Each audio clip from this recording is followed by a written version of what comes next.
Hi guys, welcome to our YouTube channel that Bengali Nakhra. तो हम फिर से आ गए हैं एक और धमाकेदार रियल हॉरर स्टोरी के साथ। आज की स्टोरी एक ऐसे आत्मा के ऊपर है जिसने गांव के सभी लोगों का दिनचर्या ही बदल दिया। यानी आज की वीडियो बहुत बहुत बहुत ज्यादा खतरनाक होने वाली है।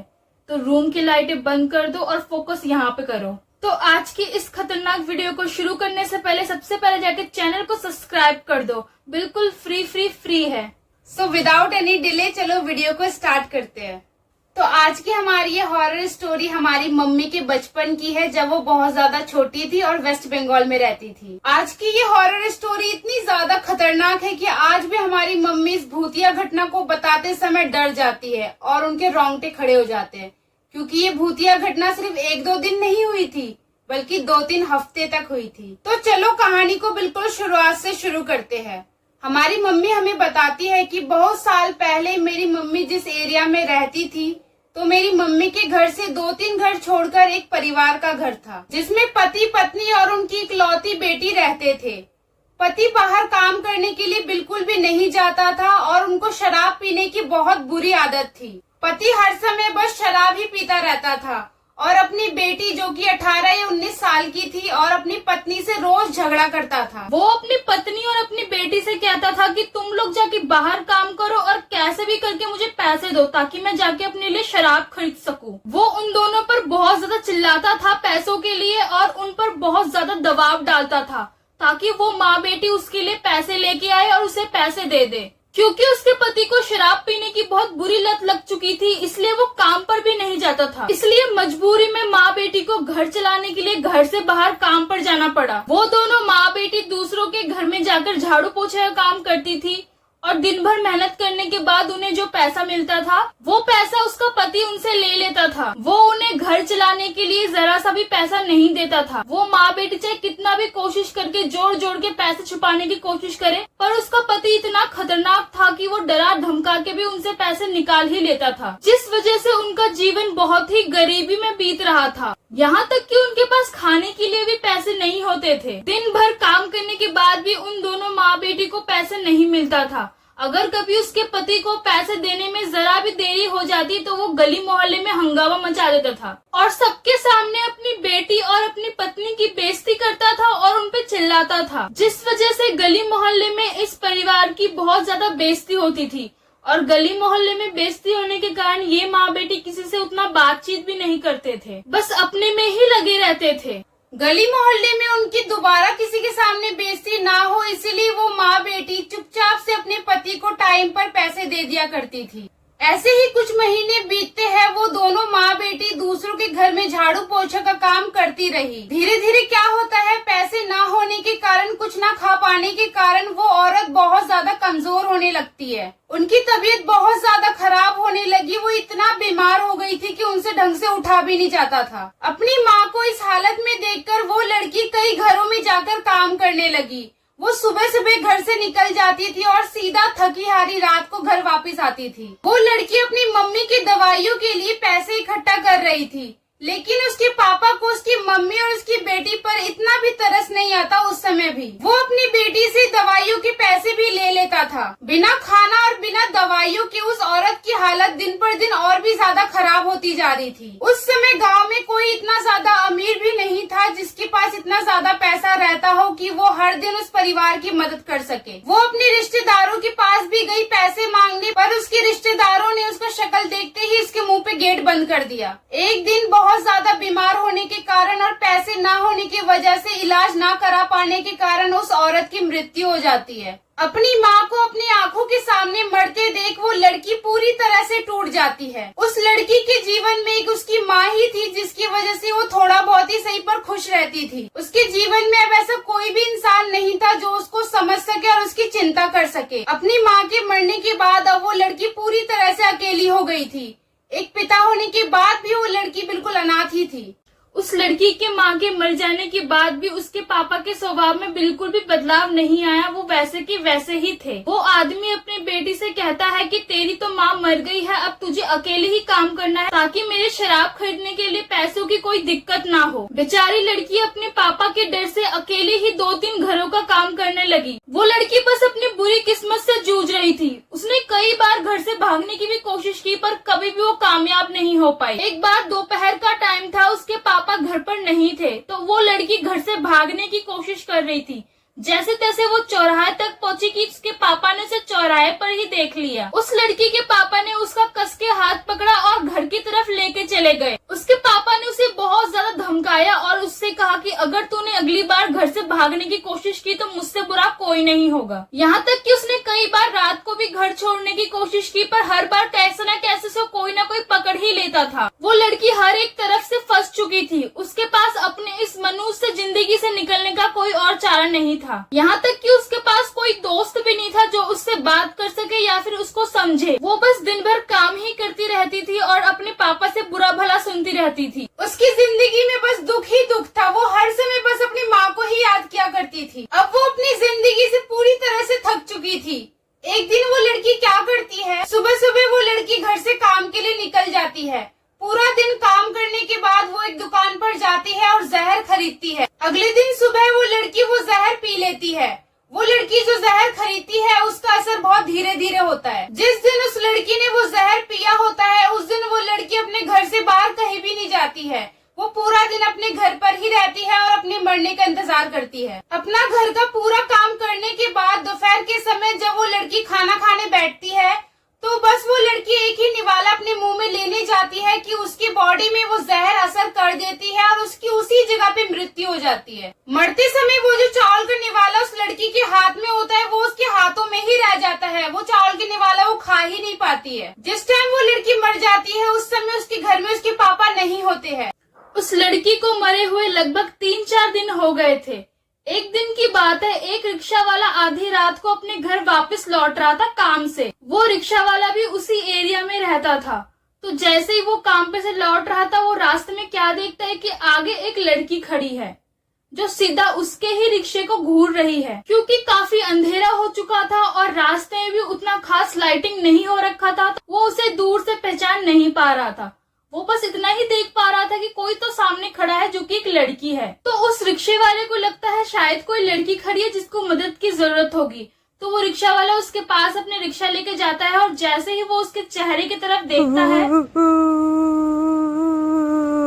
वो क्या देखता है, ये तो वही लड़की है जो 3-4 दिन पहले जहर खा के मर गई थी अपने ही घर में। उस लड़की के चेहरे की ओर देखकर वो रिक्शा वाला इतना ज्यादा डर जाता है कि वो फटाफट से अपना रिक्शा लेता है और घर की ओर भगाने लगता है। घर पहुंचकर वो रिक्शा वाला सबको बताता है कि उसके साथ अभी अभी क्या क्या हुआ, पर घर के कोई भी इंसान उस पर भरोसा नहीं करते। ये सोचे कि शायद ये मजाक कर रहा होगा। यहाँ तक कि उसने आसपास के कई और लोगों को भी बताया पर किसी ने भी उस पर भरोसा नहीं किया कि शायद से ये मजाक कर रहा होगा या फिर इसने शराब वराब पी रखी होगी, इसको धोखा हो गया होगा। इस घटना को हुए बस 1-2 दिन ही हुआ था कि ऐसे और भी घटनाएं सामने आने लगी। एक दिन की बात है, एक कपल था जो शादी से आ रहा था। शादी से घर लौटते समय उनको बहुत ज्यादा लेट हो गया था। वो दोनों अपनी बाइक से घर की तरफ लौट रहे थे तो रास्ते में वो लोग क्या देखते हैं कि एक पेड़ के नीचे एक लड़की खड़ी है जो टकटकी लगा के उन्हें ही देख रही है और उन्हें देख के मुस्कुराई जा रही है। उस कपल ने जब उस लड़की के चेहरे की तरफ अच्छे से देखा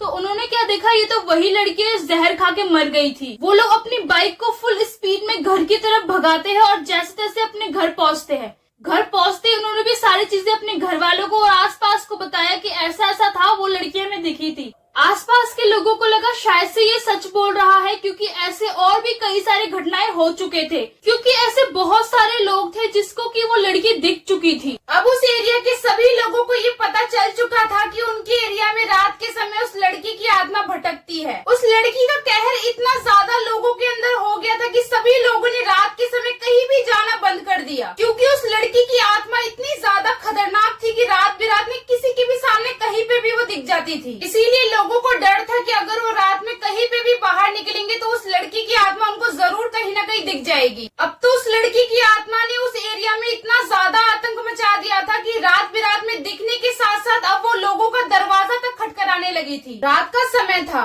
एक परिवार था जो कि खाना वाना खा के रात को सो जाता है।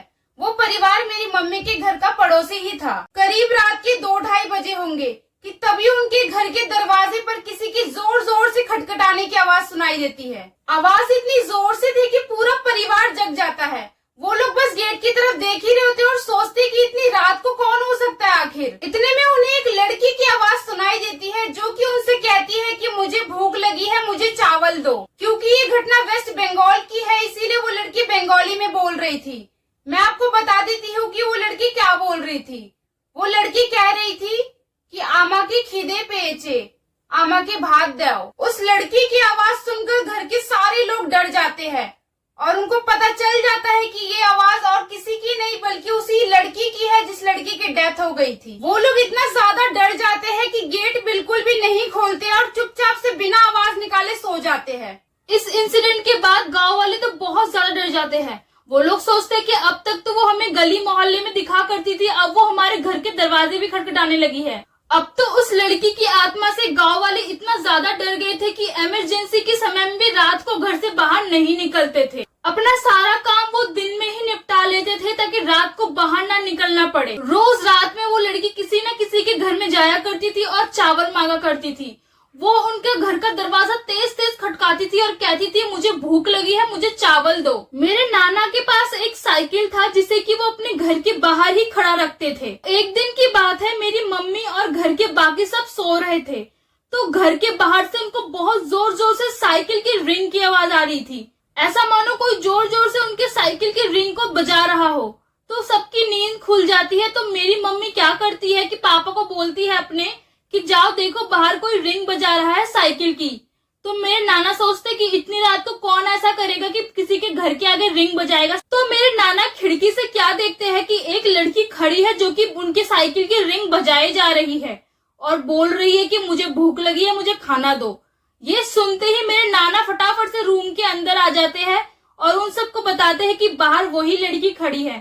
तो बाकी के सारे लोग चुपचाप से सो जाते हैं बिना कुछ बोले। उस समय बच्चों का जो हाल था बहुत ज्यादा खराब हो चुका था। वो लोग दिन के समय में भी घर से बाहर निकलने से बहुत ज्यादा डरते थे और उनको हर समय ऐसे लगता था जैसे कोई उनको घूर रहा है और कोई उन पर निगरानी रख रहा हो। बच्चों का ऐसा बुरा हाल देख के और अपने गली मोहल्ले में इतना आतंक देख के वो लोग सोचते हैं कि हम एक काम करते हैं।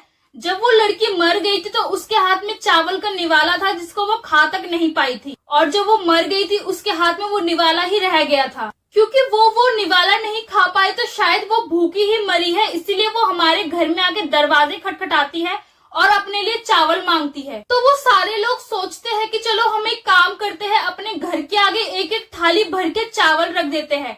शायद वो आके वो चावल को खा लेगी और उसकी भूख मिट जाएगी और उसके आत्मा को शांति मिल जाएगी और इसके बाद शायद वो हमारे घर में नहीं आएगी और ना ही वो रास्तों में हमें दिखा करेगी। तो सबने अपने घर के आगे चावल का एक एक थाली भर के रख दिया और सुबह उठ के उन सबने देखा कि उनके घर के सामने रखी हुई चावल की थाली एकदम सफा चट है, उसमें एक भी चावल का दाना नहीं था। तो वो लोग सोचते शायद से वो अब हमारे घर के दरवाजे नहीं खटखटाएगी और ना ही वो नजर आएगी कभी भी। पर ऐसा बिल्कुल भी नहीं होता है। अगले दिन वो लड़की फिर से लोगों के घर में जाके चावल मांगना शुरू कर देती है। तो उस लड़की की आत्मा से गांव वालों ने अपना दिनचर्या ही बदल दिया था। गांव वालों को लगा कि शायद से इसे पता चल जाता होगा कि हमारे घर में आज चावल बने हैं। एक काम करते हैं, हम चावल खाना बंद कर देते हैं, अब से हम रोटी ही खाएंगे तो शायद वो लड़की हमारे घर में नहीं आएगी। तो इसलिए उस लड़की की आत्मा की डर से कई लोगों ने चावल खाना बंद कर दिया, अब वो रोटी ही खाते थे। पर उस लड़की की आत्मा ने गेट खटखटाना बंद नहीं किया और अब तो वो इतना जोर जोर से गेट खटखटाती थी कि जैसे मानो गेट तोड़ के अंदर ही आ जाएगी। गांव की सभी औरतें दोपहर के समय एक मीटिंग रखती है जिसमें वो लोग सोचते हैं कि हमें इस आत्मा से बचने के लिए अब क्या करना चाहिए। गांव वाले सोचते हैं कि इस लड़की के बेवड़े पापा ने तो उस लड़की के मरने के बाद इसके आत्मा की शांति के लिए कोई बिना पूजा कराए ही इस शहर को छोड़कर चले गए। शायद इसी वजह से इस लड़की की आत्मा भटक रही है। गांव की औरतें डिसाइड करती है कि हम इस एरिया के सभी घरों से चंदा इकट्ठा करेंगे और इसी चौराहे पर उस लड़की की आत्मा की शांति के लिए एक बड़ा सा पूजा करेंगे, जिससे कि उस लड़की की आत्मा को शांति मिल जाएगी और यहाँ वो किसी को भी परेशान नहीं करेगी। तो गाइस ऐसा ही होता है, उस चौराहे पर पूजा करने से उस लड़की की आत्मा को शांति मिल जाती है। तो गाइस इसी के साथ हमारी मम्मी की ये रियल हॉरर स्टोरी यहीं पे खत्म होती है। सो अगर आपको ये वीडियो अच्छी लगी हो तो प्लीज हमारे चैनल को लाइक, शेयर और सब्सक्राइब करना बिल्कुल मत भूलना। हम आपसे मिलेंगे नेक्स्ट वीडियो में, तब तक के लिए बाय।